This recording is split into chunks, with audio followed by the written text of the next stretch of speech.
So first of all, we've got Darren and Kate talking to us about Otautahi Housing Trust, governance to governance discussion. So welcome everyone, and very good to see. It's always good to see you guys down here. Far away. Thanks, Phil. So there's three of us here today. Philippa Jones is the deputy chair, myself as the chair, and Pat Kearney is our CEO. So thank you for the opportunity to just come and update you on the activities of the trust, what we've been doing, and what we've got ahead in the future. So I guess we go to the first slide, Kate. What is the Housing Trust? What are we all about?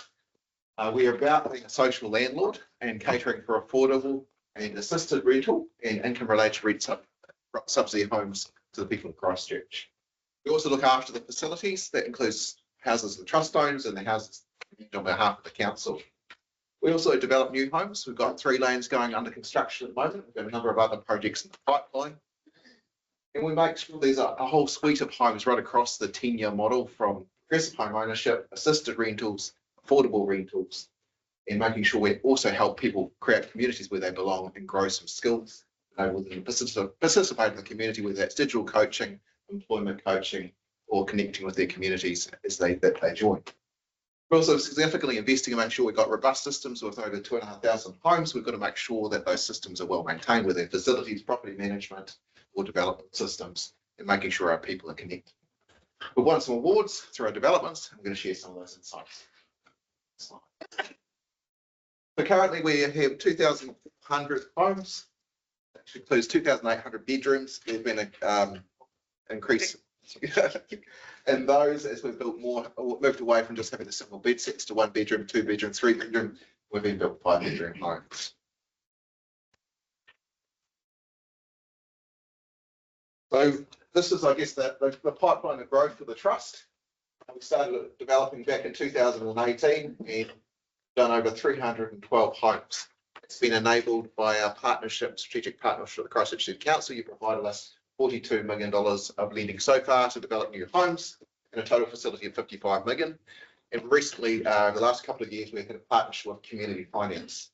Community Finance raises money from KiwiSaver providers and then on-lends it to the trust to enable many of our developments to progress. That's enabled us to deliver 312 units. So as you know, I think the policy settings have changed over the last year, and that has had an impact on the trust. But in response to that, we've done a couple of things. One is to keep developing our pipeline, ensuring that we have projects ready to go. So that was our response to that, was to ask management to continue to look for opportunities for development, and of course, as a result of that, we have actually now in the pipeline receiving some contracts potentially for those to progress, I think, around 46 homes. So even though Christchurch isn't seen as a priority location by under the new policy arrangements, we expect that there will be, we hope there will be some opportunities to continue to do those developments. The areas which are seen as a priority are Auckland, Rotorua, Taupo and Hamilton.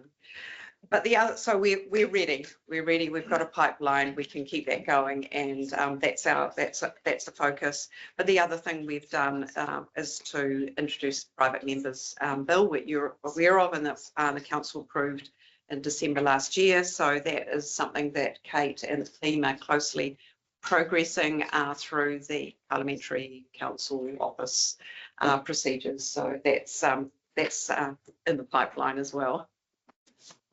One of the things we're doing as a trust has been hugely successful is making sure we're out there sharing our story. Teams put together about what the trust is about, how we help people in our communities. Technology is challenging me, but I will find it. Should I answer this one?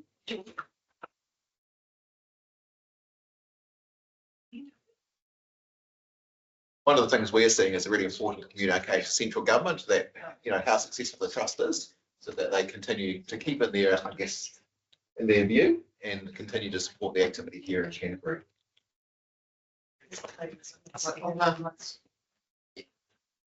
So this was just to introduce it. We really realised about a year ago that we have told the story of the great decisions that Christchurch City Council made in 2016. So we thought, well, let's actually put a bit of time while we have time into talking about what the trust has achieved.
I managed the two. Really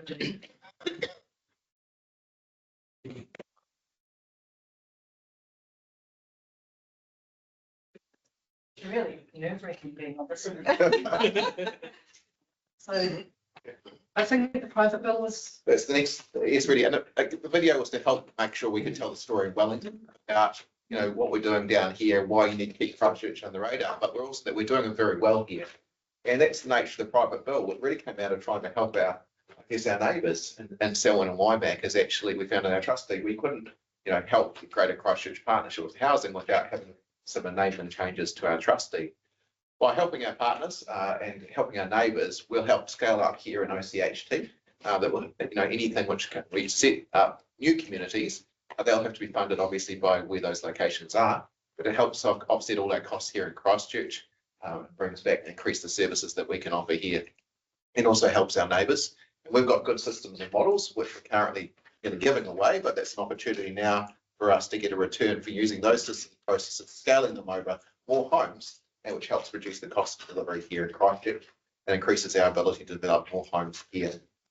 So we've currently got a bill in front of Parliament. It's a private bill. It's going to be steered by the Parliament clerk, I think, through the process, which we think could be between 6 and 9 months. So maybe it could be longer, hopefully shorter, but it all depends on all the parties supporting it to get good passage through the House.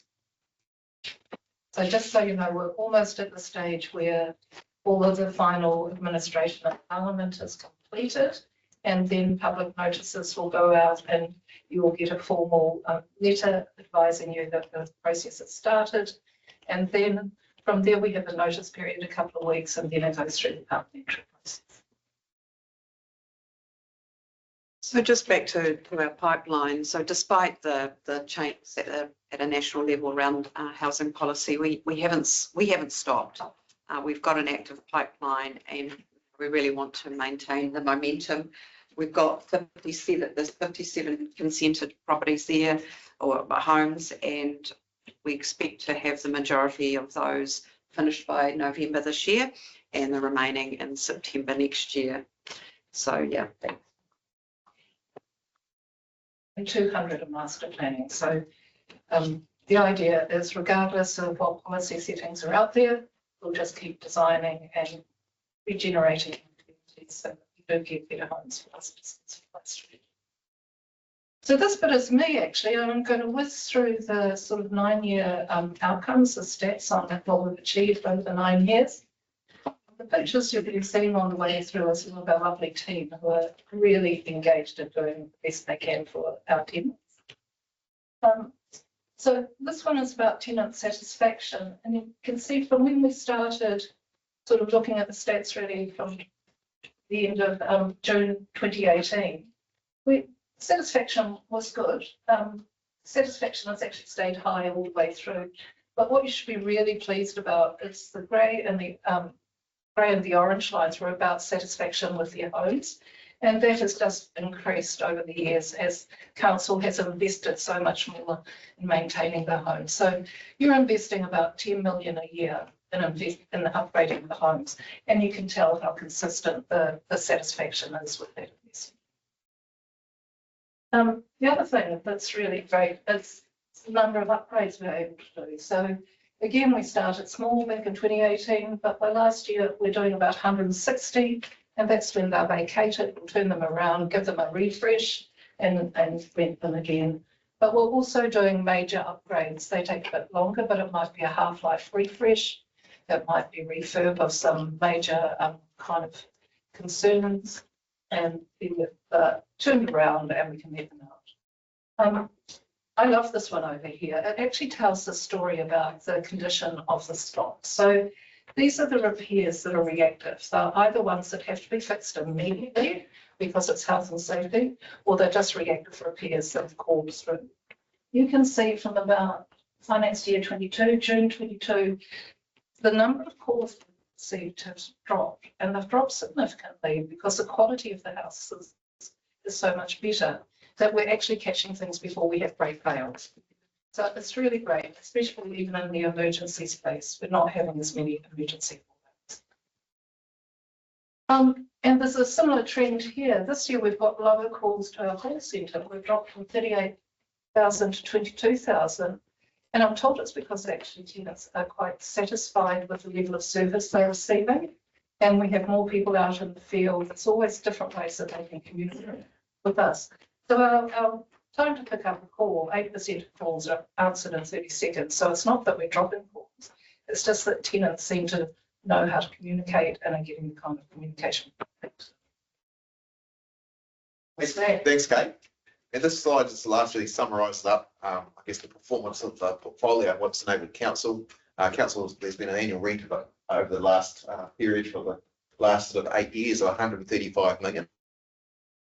And the trust, because of the funding model, by moving it to income-related rent subsidies across some of the portfolio, we've been able to pay an additional $30 million of rent to council to really enable a significant increase in maintenance, which you would have seen in the graphs before, and reinvestment like council did, and $16 million in making sure the properties were 2 years advanced for healthy home standards had all been lifted up. So that's also enabling us to support that assisted rental portfolio, which we started with, which we're sort of tenants for 55% of market rent. It's enabled us to move some of those people across to income-related rents, get the overall portfolio up, continue to help support those people who are grandfathered across at those rates. So, you know, the change in model that council put in place back in 2016 with the creation of the trust has really helped us draw on that central government funding and set up the future and enable the reinvestment in the portfolio of homes both today and in the future. And that's led the trust to be able to, I guess, continue to grow its financial strength. At the end of the year, we had over $110 million of equity and $190 million of property across the 300 homes we've developed. We've taken on $80 million of new build debt to do that. And we're continuing to invest around $10 million each year in maintenance to make sure the portfolio stays strong for the ones which we have redeveloped as of yet. So well poised for the future.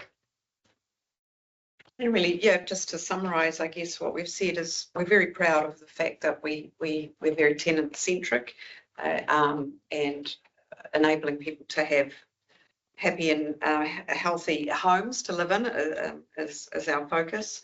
And as Kate has said, tenants really love the new homes. We get great feedback, but also the upgrades and maintenance that's happening is also a source of satisfaction for our tenants. We've got a really solid platform and pipeline of activity planned and for more, so that we are shovel ready. And of course, we've been enabled by the funding and loans that we have from the council and community finance. So those are key enablers for us. But I guess we just wanted to let you know we're ready to do more. We keep maintaining the momentum, and we have a very, very solid foundation. And really committed staff. Yeah. Thank you. Thank you. All right, fantastic. And I must say that Yanni and I were together on OCHT, and I know that Lynn's been on it since then. Someone others. Yeah. Great fun, and it's you walk away always with a good feeling that you've done something well. So congratulations for what you're doing. It's really good. Victoria. Thank you very much. That was a great update. Can you flick back to the maintaining the homes slide? That one there. So I'm interested in the major upgrades where we've got a significant drop between 24 and 25 from 117 to 79. What does the pipeline look like going forward? Can you just explain that to me, please? It's not dropping. It's just a different way we were doing it. And we also had a change in staff. So I would expect next year when we come back, it's really quite a reactive pipeline. So quite often we're not planning to go and do a whole complex. We started out trying to do that, and it actually was really challenging for the tenants as well as ourselves. So now we're sort of doing those major upgrades almost in a reactive manner when they become vacant. Okay. And so it depends on the number of vacancies, the type of repairs that are needed. But having said that, we had some vacancies last year.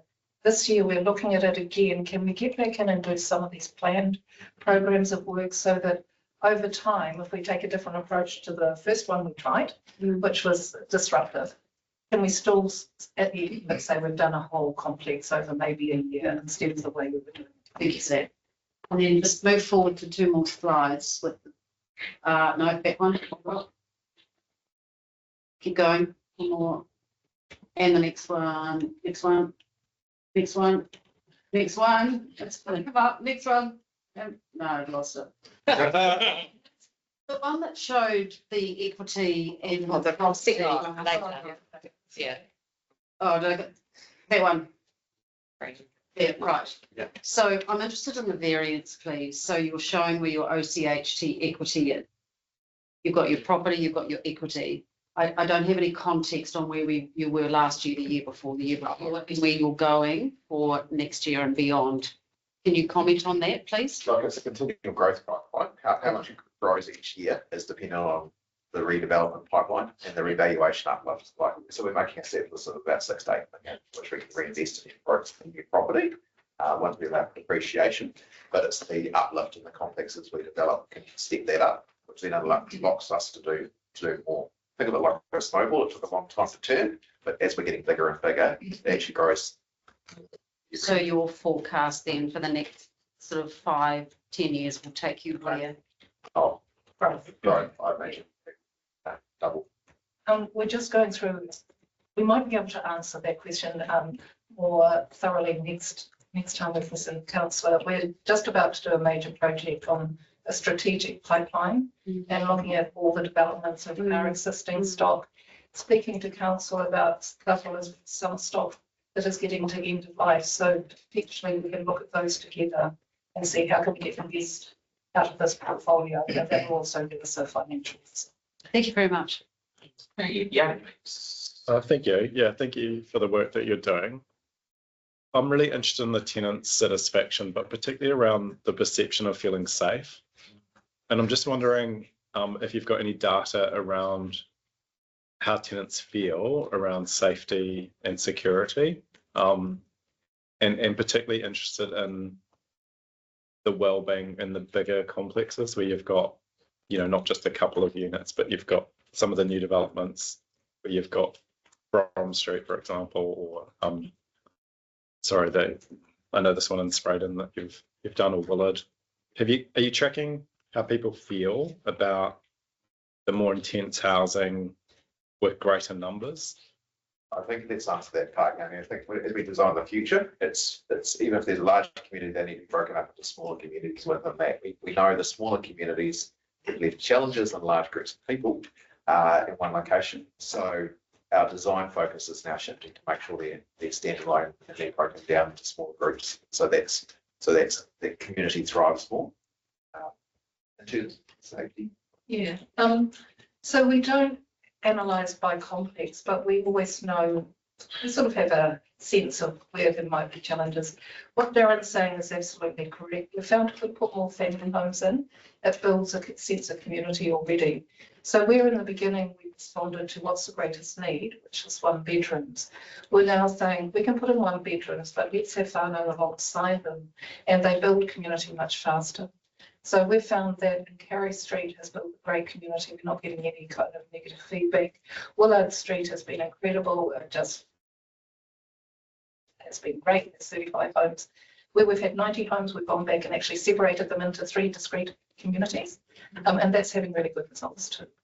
That's cool. And then just one question on the Pacifica housing that you built. Like I'm really keen to understand your capacity to build not just social housing for the IRRS, but like, you know, that affordable rental for different groups that still have that strong or high housing need. Are you able just to give us a quick reflection on the Pacific houses that you built? And then also just your capacity to build outside of the IRRS? Maybe I'll ask about the capacity because they got built very quickly too. I think if we can move to a model where potentially we lease the land and then we build, so we only have to fundraise for the build, and that will enable us to build. So we're looking at that model, I think, in our next development to the council officers, how we can have a portion of that. So we don't have to put cash into the land, then that cash can then go to buy and build more homes. And that's how we probably can get the price point and of the cost of the homes, the whole development down and just build more. And that would be for affordable rental, not necessarily for the IRRS. Well, could be potentially both, but we don't know yet. But it's actually reducing the capital outlay, means we can then build more. So it's being able to, I guess, rent land, then purchase land will enable us to build more homes. Thank you. The Hills Road. So we did build 2 5-bedroom homes that were to be intergenerational homes. They were tenanted very, very quickly. I think what you're asking about is, are we looking to have different kinds of rent streams so that people have some income and get into an affordable rental? And the answer is yes. I'm really proud of the trustees. They've made a brave decision when policies changed, and they said, okay, let's keep going and let's see is there ways for us to self-fund to get that affordability. So the idea that Darren just talked about is one way to do it. But the trust is also looking, how can we do some kind of mixed development and bring some of those rentals down, but also making sure that we keep going and keep going.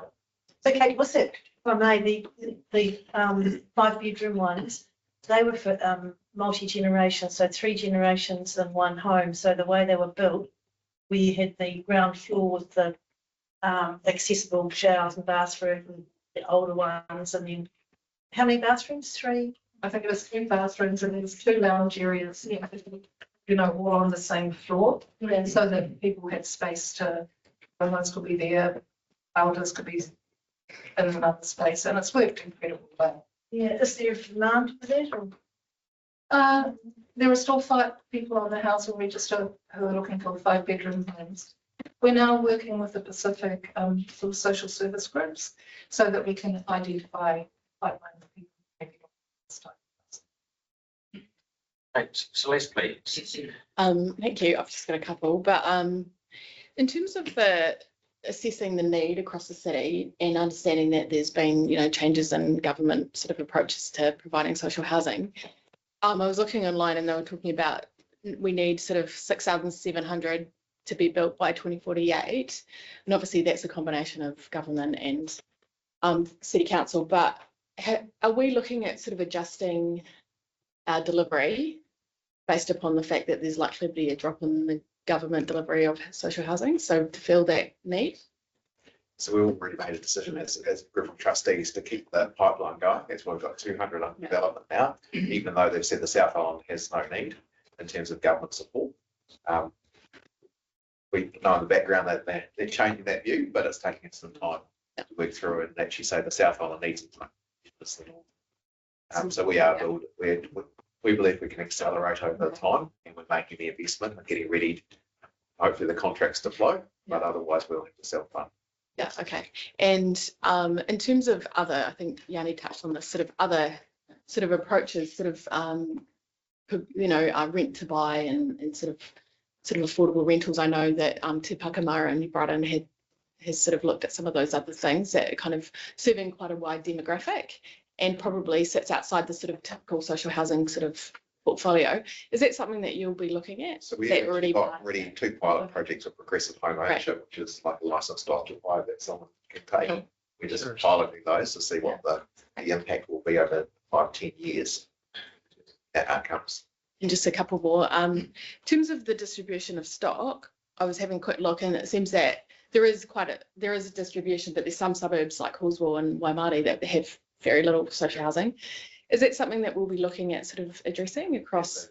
Clear gap out, and particularly in Hawesville, it's like that, and it's that balance of can we secure a large enough block of land to get that economic model right? But there is, if you look at the map, where our complexes are, and communities, there's a real gap there. And the final one is around the which Victoria touched on in terms of what triggers an upgrade to, like a substantial upgrade to a housing unit. So, for example, Fred Price Courts and Palmer's Road in New Brighton's pretty dated, and it then sort of creates this perception that it's not a very desirable place to live. Is the trigger sort of when people leave, or is there kind of a set thing where it's like we're actually spending a lot on maintenance and also the standards drop to a point that we should really? Yes, correct. We're doing both. Okay, so there'll be a timeline somewhere if somebody wanted to know when that particular housing stock would be scheduled to be upgraded? No. I wouldn't say at this stage, but we're working with council very closely on making sure that we all agree that what we have as condition assessments and what council have in their asset management plan, that they line up. Great, thank you. Okay, just one from me. Is there anything I or we as the council can do to bring the minister and get that a little bit? Is it sort of sitting in a box for, did you say 8 months, or is it going through the mincer, or where are we at here? Thank you so much for the very generous offer. I love that we made those offers. It has to go through the process, unfortunately, and so there is a drafting review, there is an editorial review, there is an approval process, and once it goes into the public domain, the way that we can get it through potentially slightly faster, the fast track is if I can get every party to agree that this is a great idea. And so if there's that consensus, it can shorten the 6 to 9 months to about 4 months. But unfortunately, you need to speak to the head of every single party for me, Phil, if you wouldn't mind. That would be so amazing. So I think that sits with me. We probably have that around the. Thanks for that.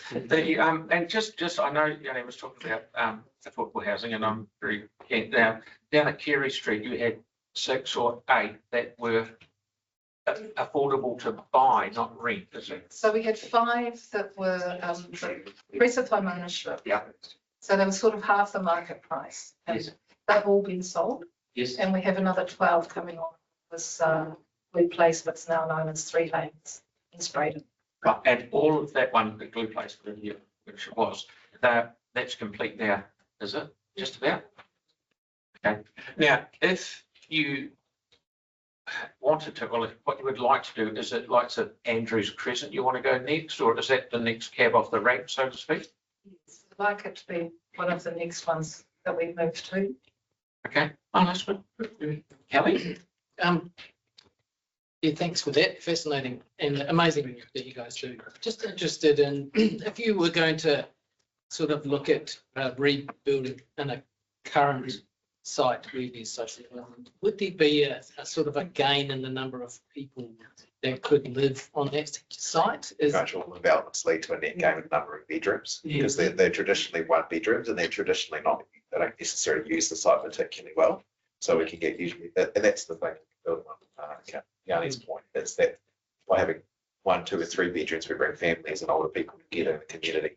So they always usually lead to increased number of bedrooms and units by just better urban planning, really.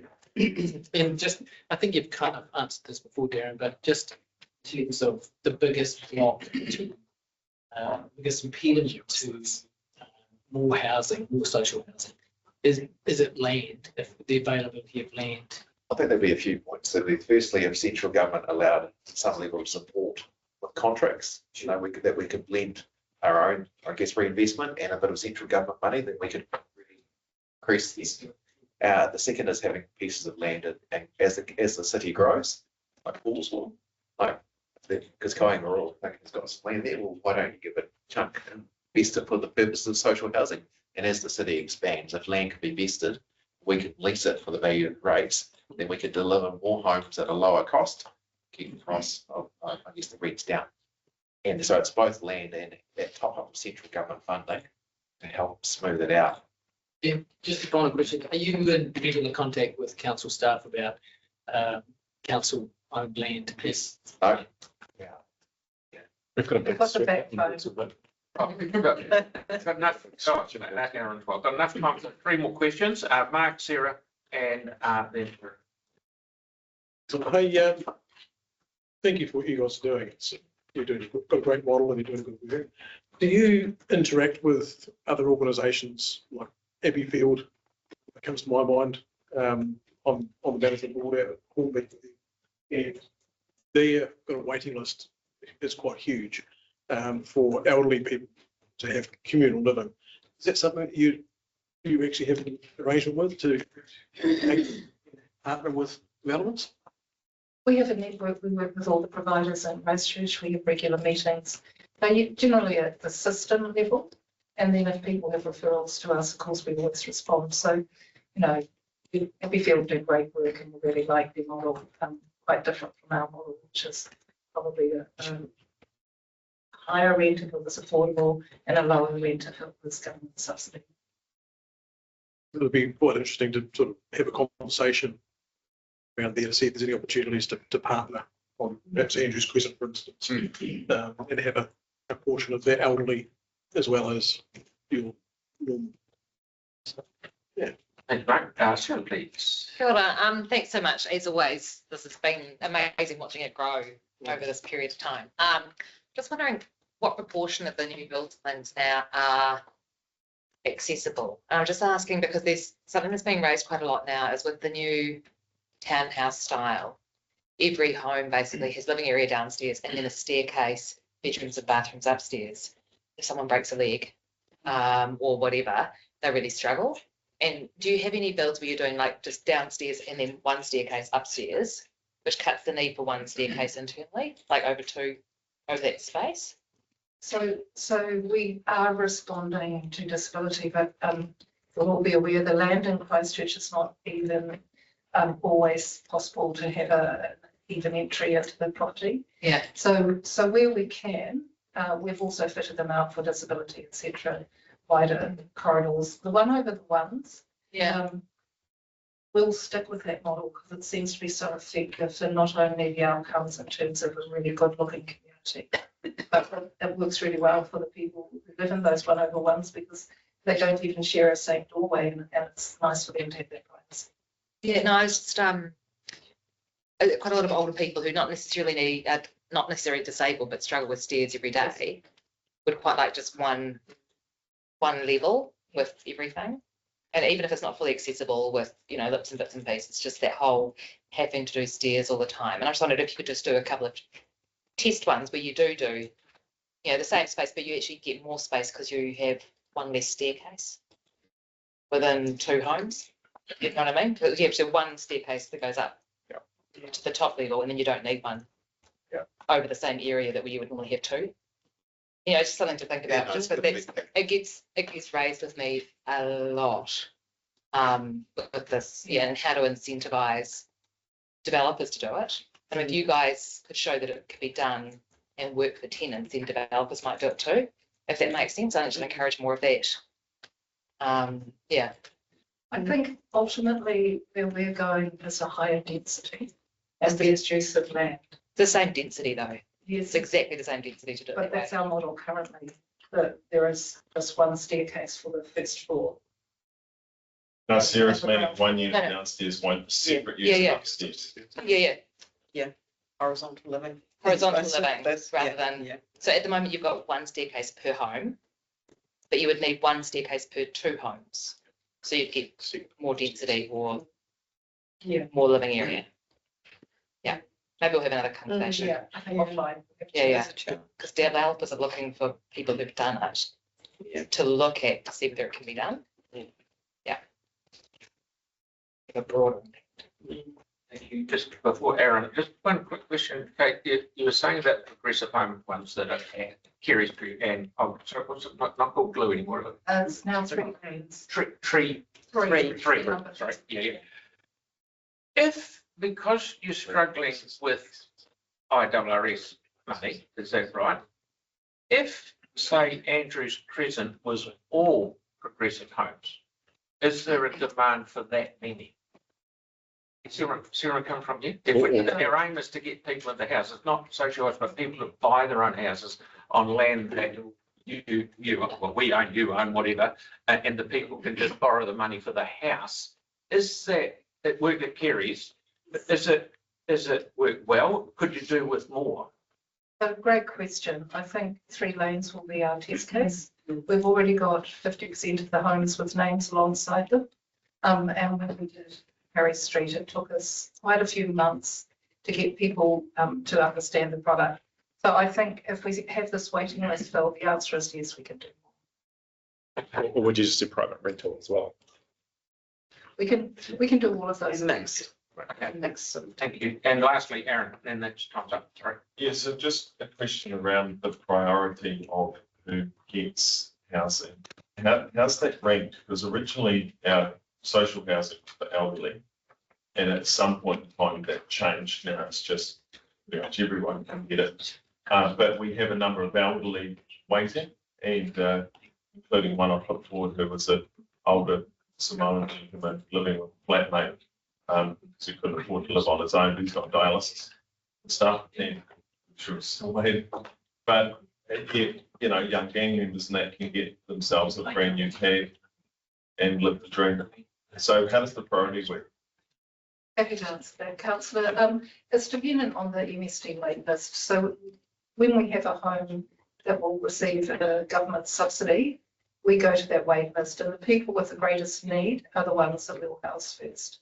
And the list goes from very high need to very low need. I would expect that, you know, a scenario such as you've described, that person has quite a need. So there is that rental stream.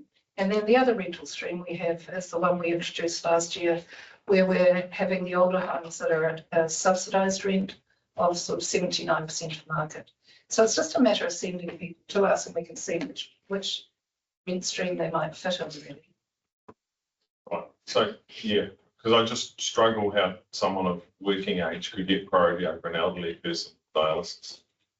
So it will be the need as it's assessed by MSD. We don't do that assessment.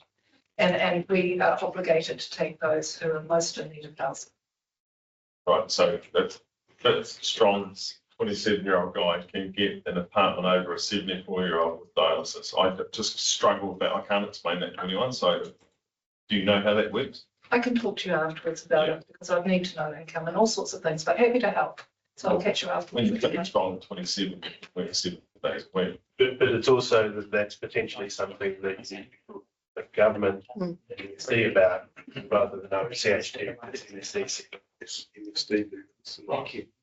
Thank you very much. And once again, thank you very much for coming. It's always a pleasure to have you here. It's very exciting.